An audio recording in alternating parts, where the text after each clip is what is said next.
Nous étions donc contre ce pass sanitaire. Nous voici contre le pass vaccinal parce qu'il est 100% inefficace. 100% inefficace.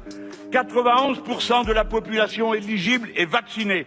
Et vous en faites un titre de gloire. Admettons, mais à quoi ça sert?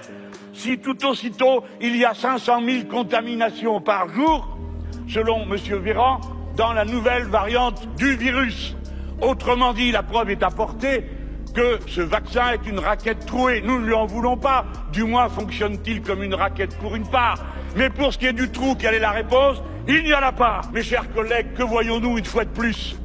L'illustration d'un principe philosophique. Qui est responsable du chômage? Les chômeurs. Qui est responsable de la pauvreté? Les pauvres. Qui est responsable de la maladie? Le malade. Et voilà pourquoi la réponse est, si vous n'êtes pas vacciné, alors vous n'avez droit à rien. Regardez dans quel monde nous sommes en train d'entrer. Vous avez, comme moi, fait votre passage à la salle des 4 colonnes, collègues. Quelles sont les questions qu'on nous pose?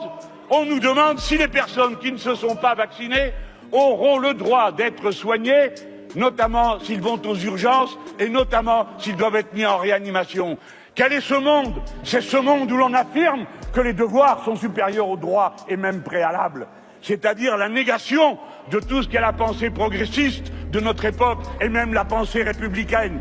Les seuls devoirs que nous ayons est de respecter les droits des autres. Et le droit à la liberté ne se négocie pas, même si parfois il nous contrarie. Vous vous êtes trompés sur tout, les tests, les masques, les jauges, les vaccins, les vagues. Au fond, au bord de l'abîme, vous n'avez qu'un mot d'ordre, faisons un grand pas.